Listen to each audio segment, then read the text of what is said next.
विश्व नवनिर्माण की अनूठी ईश्वरीय योजना। सहज राजयोग। संसार में अनेक प्रकार के योग प्रसिद्ध हैं, जैसे भक्ति योग, कर्मयोग, ज्ञान योग, हठ योग, राजयोग आदि। किंतु योग के इन सभी प्रकारों में सहज राजयोग श्रेष्ठातिश्रेष्ठ है। योग का अर्थ है संबंध या मिलन। आजकल योग का तात्पर्य शारीरिक योगासन, प्राणायाम या हठ योग समझ लिया जाता है, किंतु योगासन से शारीरिक स्वास्थ्य और कुछ सीमा तक मानसिक स्वास्थ्य मिल सकता है, लेकिन संपूर्ण सुख शांति की प्राप्ति तो केवल सहज राजयोग द्वारा ही हो सकती है। राजयोग का अर्थ है राजाओं का राजा बनाने वाला योग या रहस्य भरा योग। मनुष्यात्माएं कई जन्मों से देहाभिमान के दलदल में फंसकर विनाशी देहधारियों से योग लगाती आई हैं, किंतु जैसे तांबे वाले दो तारों को जोड़ने से उसमें बिजली प्रवाहित होती है, परंतु देहभान की रबड़ चढ़े हुए तांबे के तारों से बिजली का करंट नहीं लगता। उसी प्रकार देहाभिमानी देहधारियों से संबंध रखने पर अविनाशी सुख शांति की प्राप्ति नहीं हो सकती। परमपिता परमात्मा शिव तो इसे योग भी नहीं, अपितु सरल शब्द में याद कहते हैं। याद करना एक हार्दिक, स्वाभाविक, सरल एवं निरंतर प्रक्रिया है, जबकि योग से किसी विशेष प्रयास का बोध होता है।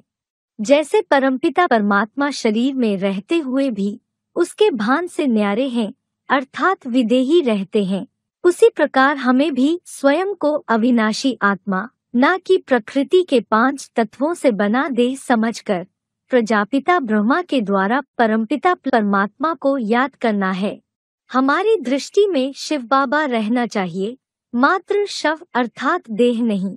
अतः भगवान को ना तो सिर्फ साकार रूप में, ना तो सिर्फ निराकार रूप में, बल्कि भली भांति पहचान कर साकार अर्जुन आदम शरीर में प्रविष्ट निराकार को याद करना है। यही है सच्चा राजयोग।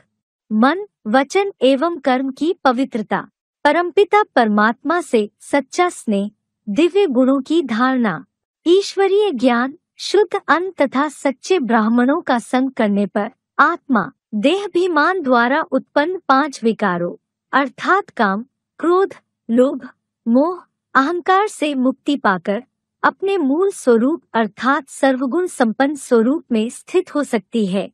प्रभु को याद करने के लिए अमृतवेला या ब्रह्म मुहूर्त 1 से 5 का समय सबसे श्रेष्ठ है, क्योंकि उस समय वातावरण शांत तथा शुद्ध रहता है और मन भी जागृत एवं प्रशांत होता है।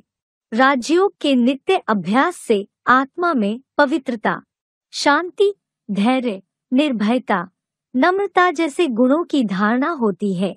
साथ ही आत्मा को व्यर्थ विचारों के फैलाव को समेटने की शक्ति, सहन शक्ति, समाने की शक्ति, अच्छे बुरे को परखने की शक्ति, सही निर्णय लेने की शक्ति, समस्याओं का सामना करने की शक्ति, विभिन्न संस्कार वाले मनुष्यों के साथ सहयोग करने की शक्ति तथा विस्तार को संकीर्ण करने की शक्ति आदि आत्मा की विशेष अष्ट शक्तियाँ प्राप्त होती हैं।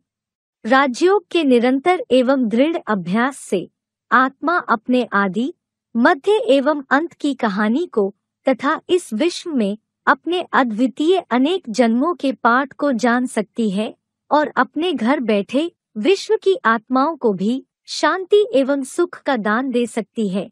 इस प्रकार हम स्व परिवर्तन के साथ साथ विश्व परिवर्तन भी कर सकते हैं।